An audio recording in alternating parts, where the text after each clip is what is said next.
Buenas noches. Antes de ir con toda la información de este jueves, y vaya si hubo información con el tema de la fiscalía y los científicos, los migrantes, en fin, lo que nos va a contar David Páramo. Antes de todo eso, anoche vimos estas imágenes del momento en que una camioneta de la policía del municipio de Pedro Escobedo, en Querétaro, le cerraba el paso y embestía contra dos jóvenes que iban en una motocicleta. Los jóvenes salieron disparados metros adelante. La policía municipal dio una versión de que no se detuvieron cuando se les pidió pararse por una infracción de tránsito. Bueno, la patrulla que cerró el paso a la motocicleta era manejada por una persona vestida de civil, una persona que hoy está plenamente identificada.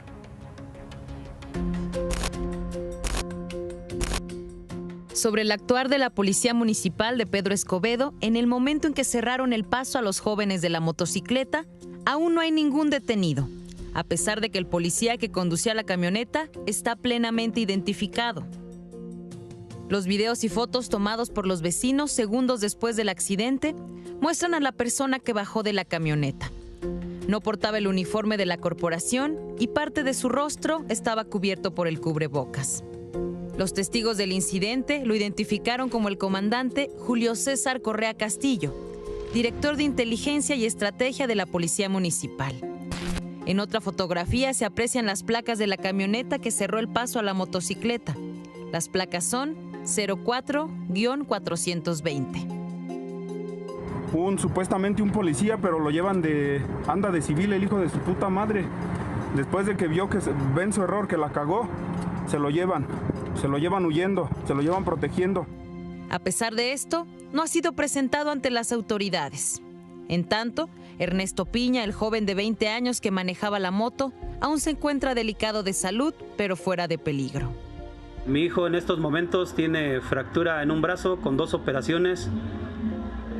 Le hicieron 2 y mañana le van a hacer otra en la muñeca del brazo izquierdo. Lo que pido es que esto no quede impune y que respondan por sus faltas.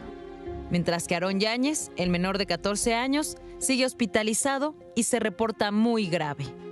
Los doctores no nos dan esperanza de que sobreviva. Tiene una fractura de cráneo, tiene una fractura en el ojo izquierdo, tiene fractura en la columna, tiene sangre en los pulmones y pues está intubado, está inconsciente.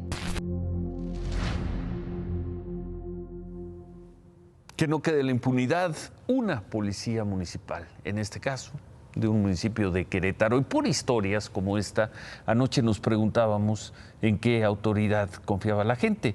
Anoche también presentamos estos datos que dio a conocer el INEGI en la Encuesta Nacional de Victimización y Percepción de Seguridad. ¿En quién confiaba más? Claramente en la Marina, en primer lugar, luego en el Ejército, en la Guardia Nacional y al final, muy abajo, casi a la mitad, las policías municipales.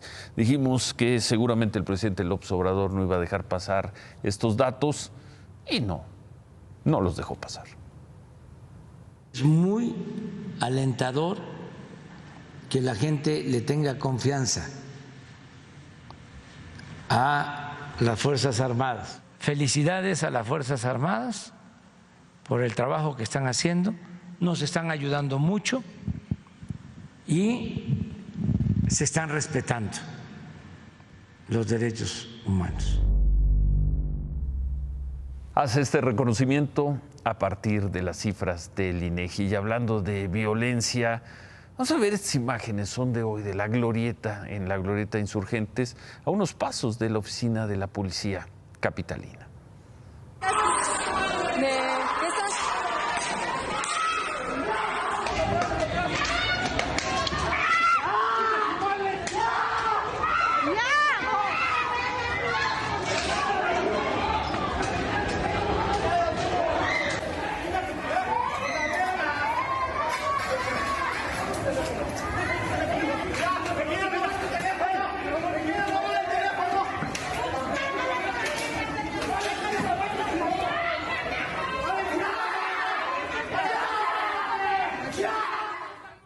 Y la nota aquí no es tanto el que se estén peleando estos grupos de comerciantes ambulantes que se ponen en la calle de Génova, en la zona rosa, sino que el lunes vimos como afuera del Senado se golpeaban los grupos y no pasaba nada. Hoy, muy cerca de las instalaciones de la Policía de la Ciudad de México, se dio esta agresión. Por cierto, los jóvenes agredidos formaban parte de la comunidad lésbico-gay que tiene sus puestos en un tianguis en la Glorieta de Insurgentes. Al parecer no fueron por ellos, por un asunto de fobia, de homofobia, nada por el estilo, sino para quitarlos del espacio. Pero otra vez, estas escenas de violencia en las calles de la ciudad. El fiscal en Guanajuato lleva 11 años, está nombrado para 19 años y miren el resultado. Se tiene que remover, puede ser muy cercano, compañero de partido, de escuela, pero si no se dan resultados y si está de por medio la vida de la gente, para afuera. Muy crítico ha sido el presidente López Obrador con el fiscal de Guanajuato, con Carlos Zamarripa. Veíamos declaraciones de hace 2 meses, pero no es la primera ni la única vez que lo ha hecho. Pero bueno, por eso llamó la atención lo que dijo este mediodía el gobernador de Guanajuato, Diego Sinue, cuando anunció que habían sido capturados los autores intelectuales y materiales del ataque a 2 empresarios en Salamanca el fin de semana.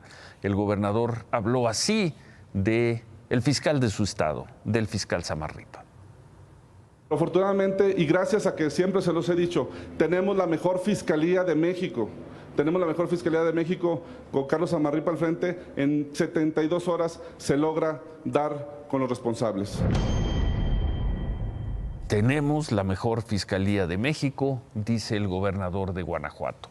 Poco después, el fiscal Carlos Zamarripa dio más detalles de cómo fueron detenidas las personas responsables del ataque con explosivos. Según el fiscal, el teléfono del repartidor que se contrató para entregar el paquete explosivo, fue la clave, pues de ahí sacaron los mensajes que enviaron así hay que decirlo, los presuntos, los supuestos asesinos. Fue una bomba entonces lo que traían. Traían una bomba, pero siéntala aquí. Siéntala aquí. ¡Hey! ¡Hey, joven, aquí! Una negociación comercial que no resultó fue el motivo del asesinato de Mauricio Romero, dueño del restaurante Barra 1604 en Salamanca, Guanajuato. En este ataque también murió su socio y gerente del lugar, Mario Alberto Hernández.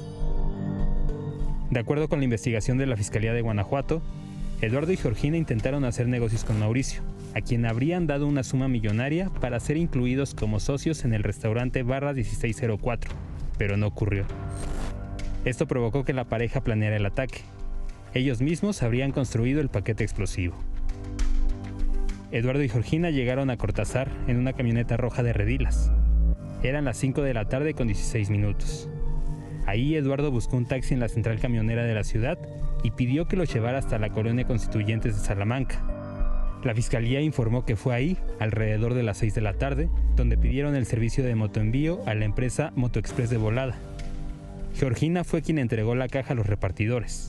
La instrucción fue clara: tener cuidado con el paquete, llegar al bar, preguntar por el dueño y entregarle la caja de madera envuelta como regalo. Los repartidores llegaron a las 7 de la noche con 15 minutos e hicieron lo que se les pidió.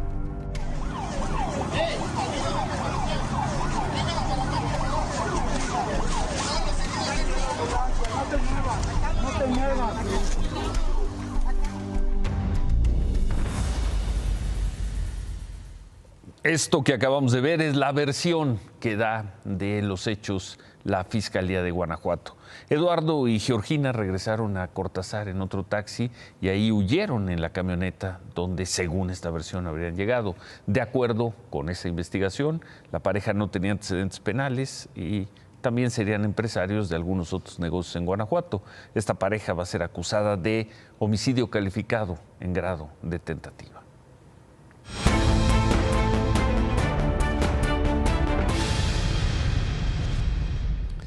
Bueno, qué cosa esto de la acusación que hizo el CONACYT que le dio entrada a la Fiscalía General de la República, le dio seguimiento en contra de 31 académicos, científicos y exfuncionarios del CONACYT. Hoy conocimos muchísima información sobre este caso. Conocimos la resolución del juez que negó las órdenes de aprehensión a la Fiscalía. Primero vamos a ver, porque aquí está ya la lista y cargo de los 31 investigados. ¿La vemos? Vamos a verla. Son Enrique Cabrero, que era director general del CONACYT, Julia Tagüeña, directora adjunta de Desarrollo Científico, Adriana Ramona Guerra, secretaria técnica del Foro Consultivo, David Junco, director adjunto de Administración, Víctor Gerardo Carreón García, oficial mayor, Jesús Arturo Borja, director de Evaluación y Cooperación Internacional, Rafael Ortega, director de Coordinación Sectorial, María Dolores Sánchez, directora adjunta de Posgrados y Becas, Miguel Adolfo Guajardo, director de Análisis Estadístico, Luis Gabriel Torreblanca, director adjunto de Desarrollo Tecnológico, José Rodrigo Roque Díaz, director adjunto de Asuntos Jurídicos, Elías Micha Saga, director adjunto de Desarrollo Regional, Luis Mieri Terán, director de la Dirección Adjunta de Planeación y Cooperación Internacional, Inocencio Higuera, director adjunto de Centros de Investigación, Julio César Ponce, jefe de la Unidad Técnica de Proyectos de Comunicación e Información, Lorena Archundia, directora de Planeación de Ciencia,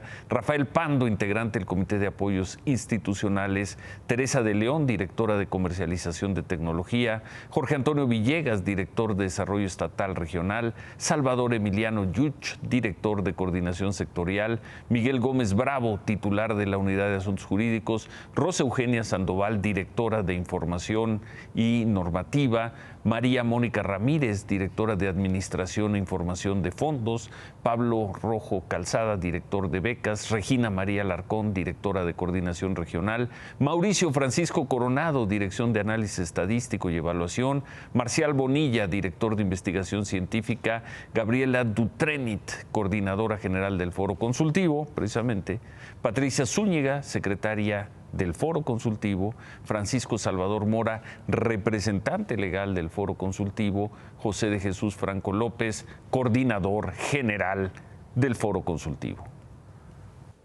Sí, son 31 personas, ahí están sus nombres y sus cargos, 31 personas acusadas por el CONACYT y investigadas por la Fiscalía General de la República, quien ha pedido cárcel por delincuencia organizada, por lavado de dinero y delincuencia organizada contra estas 31 personas. Por la mañana hablamos con Alfredo Higuera, el fiscal especializado en delincuencia organizada de la Fiscalía General de la República, para que nos explicara en qué consistió la acusación, por qué se persigue a estas 31 personas.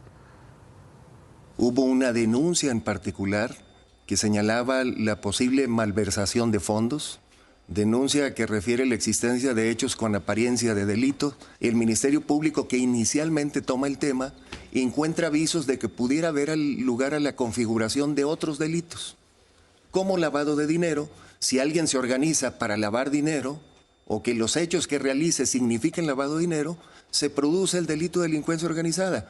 Y de 2011 a 2018 serían alrededor de 280 y tantos millones de pesos. Y hay un direccionamiento irregular, en principio una asignación irregular de los recursos, una aplicación igualmente indebida, que se considera que esto se hizo en beneficio y aprovechamiento de quienes estuvieron disponiendo y recibiendo los recursos. Muy convencido el fiscal de que hay un hecho delictivo ahí. Desde ayer la Fiscalía General de la República había informado que insistiría en la acusación, luego de que un juez negó la orden de aprehensión contra las 31 personas. El fiscal Helguera, nos explicó, o cuando menos es un boceto, de qué es lo que hará en adelante la Fiscalía General de la República.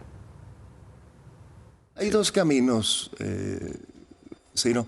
Uno es acudir a las vías de impugnación en contra de esa decisión judicial, o la otra, hacer un replanteamiento del caso.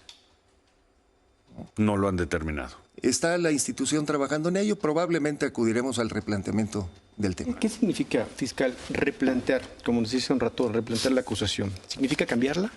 Significa volver a llevar ante una autoridad judicial la solicitud en términos de fondos similares a los que se ha hecho, con la pretensión, como creo hemos comentado ya, de que se logre que la autoridad judicial analice integralmente los hechos y los elementos o datos de prueba con que se cuentan para eso. Replantear el caso, entonces, muy cuidadoso en su crítica al Poder Judicial, pero el fiscal Higuera nos dijo también que el juez, consideraban en la Fiscalía que el juez no había estudiado de manera exhaustiva la acusación. Tuvimos acceso a la resolución del juez federal de Gregorio Salazar y ahí concluye lo siguiente. 1. Que tanto el funcionamiento del Foro Consultivo Científico y Tecnológico, así como la obligación del CONACYT de otorgarle recursos, surgen precisamente de la Ley de Ciencia y Tecnología. 2. Que el juez concluye que todos los hechos que argumenta la Fiscalía en los que se involucra el financiamiento de ninguna manera pueden ser analizados a la luz del derecho penal porque la obligación del CONACYT de dotarlo de recursos estuvo prevista en la ley que regula precisamente el funcionamiento de este foro y en el estatuto entonces vigente. Y 3, los actos reclamados estaban amparados en disposiciones legales que se encontraban vigentes. Hay un cuarto punto con el que cierra el juez y es la conclusión. Por tanto, al no ser delictivas las conductas que la Fiscalía hace depender de la ilegal constitución de una asociación civil, es claro que tampoco se está en posibilidad de analizar los delitos de operaciones con recursos de procedencia ilícita y de delincuencia organizada. Bueno, así las cosas. A mediodía, por cierto, le preguntaron a la directora de CONACYT, a María Elena Álvarez Buila, sobre esta acusación. El CONACYT es quien acusa, esta dirección de CONACYT es quien acusa a las 31 personas y esto dijo la señora Álvarez Builla. Exactamente de qué se les acusa. Se les acusa de delincuencia organizada. No sé usted debe saber porque no usted sé está de qué me diciendo hablas. Yo no vine a apoyar el primer gobierno de la Cuarta Transformación, a acusar absolutamente a nadie. Nosotros no somos entidades que estamos ni capacitadas, ni con la atribución, ni tenemos la responsabilidad. No sé, dice la directora del CONACYT, ¿no sabe? Bueno, en la resolución del juez que veíamos hace unos momentos se explica con claridad que la Fiscalía inició su investigación en junio de este año por la denuncia que presentó Rosenda Cruz Vixta. ¿Quién es ella? Es la apoderada legal del Consejo Nacional de Ciencia y Tecnología, del CONACYT. La apoderada legal del CONACYT sí sabía, pero la directora no. Hoy hubo más reacciones y muy duras en contra de esta acusación. En una carta, 15 personas que han sido reconocidos con premios nacionales de ciencias y artes señalaron: exigimos que se detenga el hostigamiento contra integrantes del Foro Consultivo y exfuncionarios del CONACYT. Entre las personas que firman esta carta están el sociólogo Roger Bartra, el jurista Diego Valadez, la escritora Margot Glantz. La jefa de gobierno de la Ciudad de México también habló del tema y habló así. No sé si hubo mal uso o no mal uso del recurso en su momento y en todo caso pues tiene que realizarse una investigación. Lo que no creo que deba tratarse es como delincuencia organizada. Mi posición personal es que sean acusados de delincuencia organizada, pues sí me parece excesivo. Me parece excesivo y en eso estaba la discusión cuando en el Senado apareció el senador de Morena, Armando Guadiana, para hacer pues esto que algunos dicen fue una propuesta y otros una muy mala ocurrencia. La Auditoría Superior de la Federación, la Auditoría Superior de los Estados y la UIF, la Unidad de Inteligencia Financiera, investiguen los fondos tanto federales como de los estados que van a dar a las universidades autónomas de todos los estados, incluyendo la máxima casa de estudios, la UNAM. Que se revise y se audite los fondos porque es para educación e investigación y desgraciadamente se despilfarra mucho dinero en turismo internacional científico. Parecía una propuesta de Morena, ahí estaba el senador Guadiana arropado por algunos senadores de Morena, pero rápidamente el coordinador de los senadores de Morena, Ricardo Monreal, dijo esto. No avalo tampoco lo del senador Guadiana.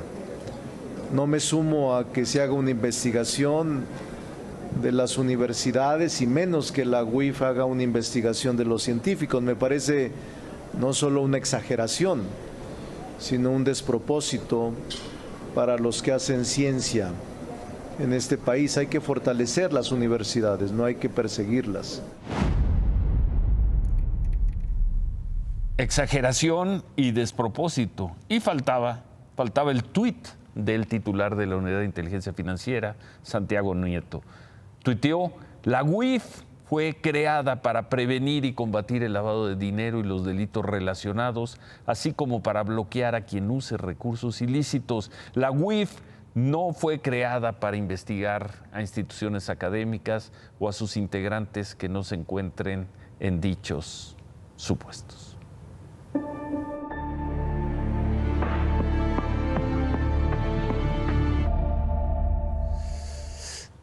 Vamos a recordar las imágenes. Así se veía la semana pasada el campamento de migrantes debajo del puente fronterizo en Del Río, Texas. Hace 8 días, bueno, el viernes, la semana pasada. La mayoría eran haitianos en busca de asilo en Estados Unidos. Las autoridades dijeron que ese campamento llegó a tener unos 15,000 migrantes por esos días, jueves, viernes de la semana pasada.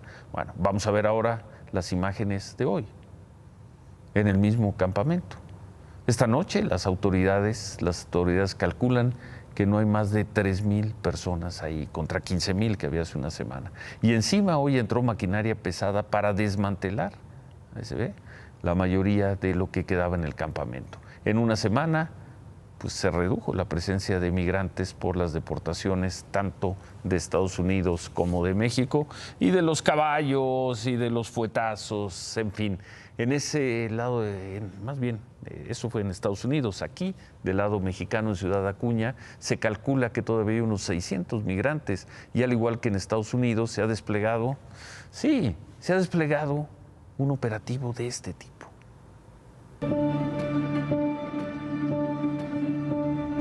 Hoy a las 4, casi 5, el patrulla llega allá nomás. Mucho patrulla con la policía, con inmigración nomás.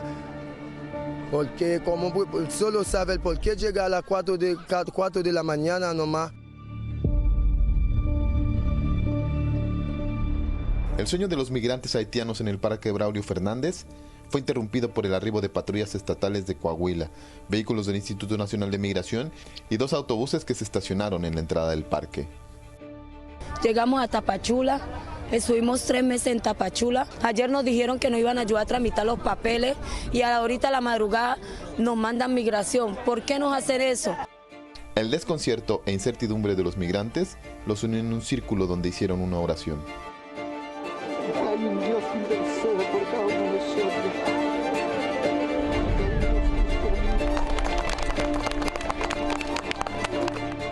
Sin embargo, la decisión ya estaba tomada.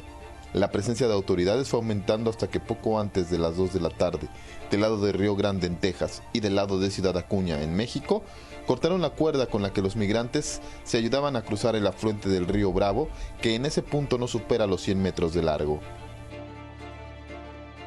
Y aunque se aumenta el riesgo de ser arrastrado por la corriente, los migrantes no se detuvieron, siguieron cruzando hacia el otro lado, hacia Estados Unidos. Yo buscando la vida a un otro país. Allá en mi país no hay presidente. No hay presidente. Se murió mi presidente. Mi señora está allá y mi bebé también está allá. Voy a buscar mi cosa de mi bebé. Sí, el jefe me dice no puede pasar. ¿Y cómo puede vivir allá a mi bebé si no tengo nada para comer? Ya sin cuerda para cruzar y con mayor presencia policial, la población en el campamento del lado mexicano empezó a disminuir por la tarde. Los migrantes se sienten traicionados. Les prometieron, dicen, papeles para garantizar su estancia. Ayer vinieron aquí a tramitar papeles. Hubieron que anotaron gente que no iban a hacer los papeles de Comar y todo eso. Y hoy a la madrugada nos mandaron migración, como haciendo una trampa, como jugando con nosotros. Nosotros somos seres humanos y merecemos respeto y también tenemos derecho. No hay país en fronteras abiertas. Todos tienen condición migratoria. Válgase el ejemplo que no es similar, pero hasta en el cielo hay control migratorio. Pues sí, no hay país con frontera abiertas y México no es el caso. Palabras del comisionado del Instituto Nacional de Migración de Francisco Garduño. Hoy, por cierto, estuvo con mandos de la patrulla fronteriza de Estados Unidos. El gobierno de Estados Unidos dijo que ya no va a utilizar agentes montados a caballo en esa zona, pues quizá ya no es necesario con el número de personas menguante que hay ahí. ¿México quiere o no quiere que se queden los haitianos en su territorio? Ya vimos que en Ciudad Acuña no. ¿Pero qué están haciendo algunos haitianos? Están moviéndose a 6 horas de distancia y están llegando a Monterrey. Y en Monterrey se empieza a registrar esto.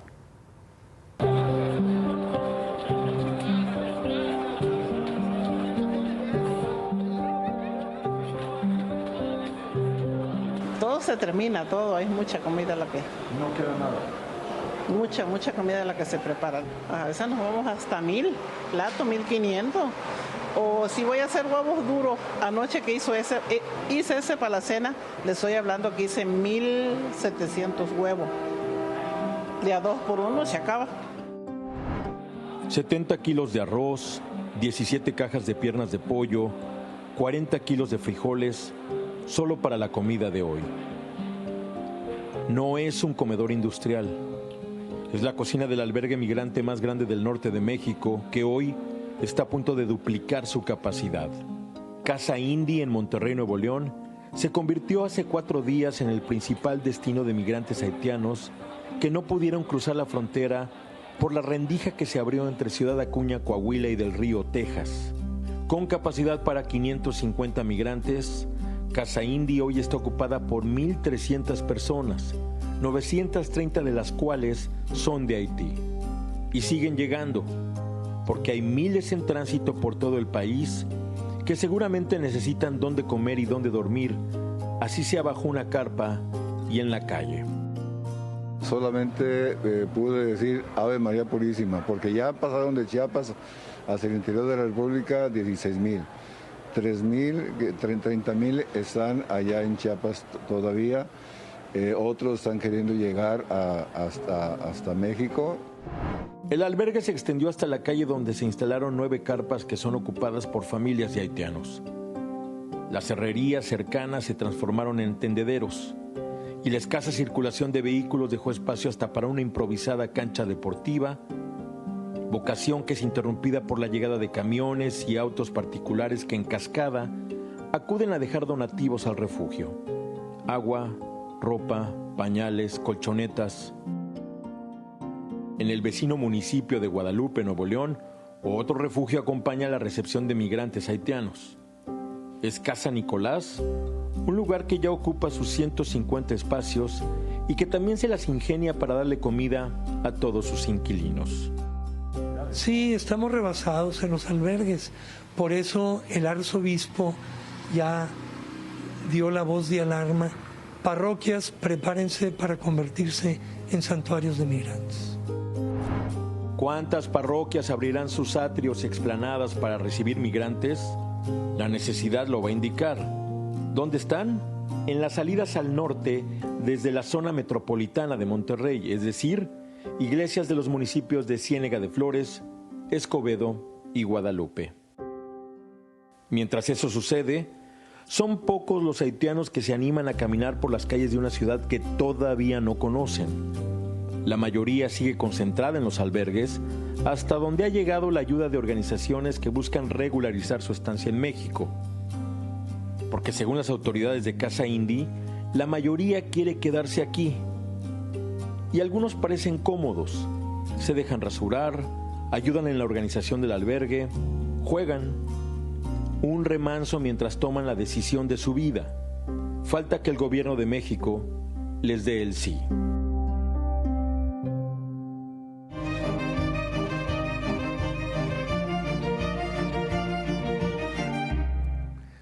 Kimberly, buenas noches. Buenas noches, Ciro. Vamos a ver las cifras del COVID porque en las últimas 24 horas se registraron 748 muertes por coronavirus. La Secretaría de Salud actualizó nuevamente la cifra de exceso de mortalidad y ahora sabemos que 144.215 fallecieron también por COVID. Así lo dice su acta de defunción en el registro civil, pero no fueron registradas por la Secretaría de Salud. Si sumamos esas cifras y los que murieron el día de hoy, llegamos a más de 418,000 personas que han fallecido en cifras oficiales. Mientras tanto, la curva de contagios sigue a la baja, 11.808 personas en las últimas 24 horas. Vamos a revisar cómo va la vacunación, porque en los últimos 7 días se aplicaron en promedio 482,000 vacunas diarias, una cifra que es ligeramente más alta a la cifra que veíamos ayer y anoche, Ciro. Pero anoche que sigue estando abajo del 500,000. Seguimos ¿Qué abajo. preguntaba anoche? Anoche preguntabas cuántas vacunas disponibles hay en el país, las que no se han puesto, las que están rezagadas. Bueno, según la propia Secretaría de Salud, son 16,5 millones de vacunas. No se mueve esa cifra. No se mueven, baja no las han a 15, aplicado. sube a 17, 18, hay subregistro, pero ahí sigue, sí. Están en tránsito. Eso es la explicación que da el gobierno federal. 16,5 millones de vacunas que no se han aplicado, mientras que el ritmo sigue por debajo del 500,000. Vamos a otro tema, Ciro, porque el Gran Premio de la Fórmula 1 publicó los lineamientos de salud para entrar a su evento el próximo 5, 6 y 7 de noviembre en el Autódromo de los Hermanos Rodríguez, aquí en la Ciudad de México. Se tendrá que realizar un registro previo en la plataforma CreaMedic. También tienen que presentar el comprobante oficial con el esquema completo de vacunación de COVID en México o del extranjero, cualquiera de las dos. Pobres chavos, sobre todo, que para esa fecha no van a tenerlo. Pero bueno, si no lo tienen, una prueba negativa de laboratorio privado, sea aprobados, PCR o antígenos. Antígenos como o en los PCR, aviones. cualquiera de las dos, y este registro bueno. está habilitado desde el 1 de octubre. ¿Hay una opción o existe la otra? Vamos a otro tema, Ciro, porque en otras cosas el ministro presidente de la Suprema Corte de Justicia, Arturo Saldívar, felicitó a Sonora por la aprobación del matrimonio igualitario. Tuiteó: "Bravo Sonora 24, lo que hasta hace poco era impensable está sucediendo. La marea de los derechos no se detiene. Todos los derechos para todas las personas". Eso quiere decir que quedan cuando menos 8 estados. Quedan 8 bueno, estados. no cuando menos, quedan 8 estados. Y ahí los tenemos. A ver, Durango, ¿qué dirá el gobernador Rosa Ispuro? Estado de México supuestamente estaría a la vanguardia en este tema. No. ¿Cuál otro? Guanajuato, pues celebrando a su fiscal. Se puede decir que ahí fue corazón cristero y demás, pero Guerrero, ¿qué pasa con Guerrero? Guerrero lo tiene Tabasco, aprobado. ¿qué pasa con Tabasco? ¿No querrán hacer enojar a alguien? Puede No. ser. Tamaulipas increíble, tampoco. Increíble que Tamaulipas esté rezagado acá. Veracruz Increíble que Veracruz. probablemente nos dé la sorpresa. Recordemos que acaban de despenalizar el aborto. Y bueno, Zacatecas, a ver si ahora con el nuevo gobernador. A ver qué pasa en Zacatecas. Pero esos son los 8 estados que todavía no aprueban el matrimonio Nos van a decir igualitario. que no son los gobernadores, que es el Congreso. Sí. Pero vamos a ver qué pasa con el nuevo gobernador. Vamos a ver qué sucede. En otras cosas, el canciller Marcelo Ebrard participó esta tarde en la Asamblea General de la ONU. Llamó a la cooperación internacional para combatir la pandemia y pidió un acceso equitativo a las vacunas para los países pobres. También dijo esto sobre el bloqueo económico a Cuba. Ante la severa crisis económica y sanitaria a nivel global, resulta impostergable poner fin al bloqueo económico contra Cuba. En lugar de medidas unilaterales, debemos poner en marcha medidas de solidaridad y apoyo mutuo para impulsar el crecimiento económico y el desarrollo. Y antes de esa presentación en la Asamblea General, el canciller Ebrard informó que México recuperó en Nueva York varios objetos arqueológicos y documentos históricos del siglo XVI. Entre estos documentos, Ciro, está una carta de Hernán Cortés que data de 1529. Esta carta, también el resto de los documentos que se robaron aquí en México y que fueron recuperados por la Fiscalía de Nueva York, una vez que se comprobó su autenticidad, se los entregaron a las autoridades mexicanas. Qué bueno. Qué bueno, lo tenemos en nuestro acervo ahora. Gracias, Kimberly. Antes de irme te tengo algo muy rápido, porque justamente el domingo se cumplen 7 años de la desaparición de los normalistas de Ayotzinapa, ya 7 años. Y precisamente hoy un juez federal negó a Tomás Cerón, el ex jefe de la Agencia de Investigación Criminal, un amparo contra la orden de aprehensión en su contra por tortura y desaparición forzada. Recordemos que se presume que él está en Israel. Bueno, a ver, antes de que te vayas, vamos a ver estas imágenes. Vamos a ver rápido estas imágenes. Hoy sigue la Feria Aeroespacial México 2021. Esto es en la base militar Santa Lucía. La feria se lleva a cabo desde 2015 para atraer inversionistas en el campo aeroespacial. Hoy participaron los espectáculos aéreos, 95 aviones. Hoy fue especialmente lucidor esto. La feria va a estar ahí en Santa Lucía hasta el sábado. Interesante. ¿Vas a ir? Sí, voy a tratar, por lo menos el propio sábado, bueno, porque mañana no alcanzamos. Gracias, Ciro. Buenas noches. Adiós. Vamos a pausa. Y al regresar, David Páramo, y creo que va a tocar algo el tema del fútbol. Se acabó el pacto de caballeros entre los equipos del fútbol mexicano. No solo se acabó, sino que fue sancionado por la Comisión Federal de Competencia. Volvemos con eso. A los 2 días buscan a Javier para hacer esa entrevista. Les dije que en 15, 14, ¿no?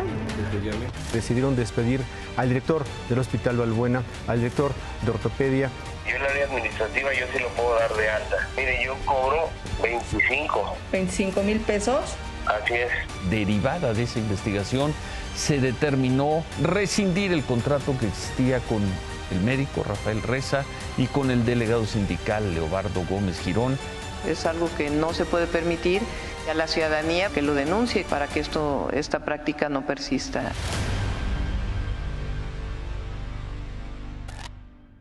Cinco años, aquí estamos, aquí seguimos. Muchas gracias por sus comentarios. Decían que no era tan novedoso, que no era tan importante que Petróleos Mexicanos prohibieran la entrada y la operación de gasolina, de combustibles extranjeros. Y vimos la ridícula cartita del Consejo Coordinador Empresarial. La de ayer, la de anoche. La de anoche, diciéndoles, bueno, nosotros respetamos todo. Y hoy vemos números, 245,000 millones de pesos. Todo gobierno tiene su Fobaproa. El sexenio próximo, todo el mundo va a decir esquenale, pero la han dejado andar como chivo en cristalería. Nale, y van 3 años que te lo digo, Nale no se manda sola. Nale tiene jefes. Pues a sus jefes les ve las caras. Híjole. ¿Tanto tiempo? Hay que ver el precio de la gasolina. ¿Cómo se dejó pasar la caída del precio de la gasolina cuando empezaba la pandemia? ¿Cómo no hemos aprovechado el alza en el precio del petróleo? ¿Cómo hoy, justamente hoy, la inflación se encuentra más elevada que nunca en los últimos 6 meses? Todo se le debe a la gasolina y al petróleo y al gas. ¿Y ante eso qué? ¿Seguir? Dentro de un año va a seguir diciendo lo mismo y dentro de 2. Pues dentro de 2 va a cambiar, todo el mundo va a decir que Nale a la cárcel. En eso va a acabar esta historia. Pero estamos teniendo un grave choque inflacionario derivado de, no, es que como la gasolina es extranjera, según su imaginación es más cara. Hay que producirla, hay que refinarla y producirla aquí. Y hay que prohibirla en México. Bueno. Cuando es más caro en México. Ya, dejémosla ahí. Remátala, David. Según la Comisión Federal de Competencia Económica, ¿cuáles caballeros en el fútbol mexicano en la primera división? Presenta un proyecto de sanción contra de 17 equipos, 8 personas, en contra de todo mundo, porque decía que el pacto de caballeros era una trampa, y sí lo era, es sentido común. Si un jugador está en el equipo A y luego se va a préstamo al B, pero luego regresa al equipo A, luego se lo venden al C, el C se lo presta al B, no estaban haciendo negocio, no estaban haciendo dinero real, no estaban haciendo operaciones efectivas, estaban haciendo un enjuague del que ya se les acabó. Gracias, David. Volvemos.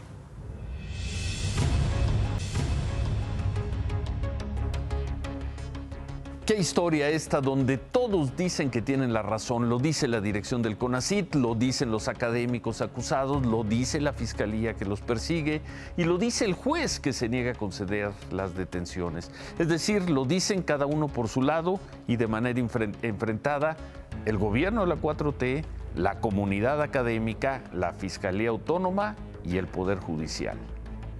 ¿Qué extraordinaria oportunidad trae entonces el caso de los científicos del CONACYT para dejar en claro que en este México, el de hoy, no se persigue a nadie por consigna, ni tampoco nadie, sea quien sea, puede usar de manera indebida los dineros públicos, ni tampoco se regalan órdenes de aprehensión bajo las presiones del poder? Qué extraordinaria oportunidad trae consigo este caso. Verdaderamente un caso de posgrado. Veremos cómo se resuelve. Se quedan con Qué Importa. Gracias, buenas noches. Ánimo.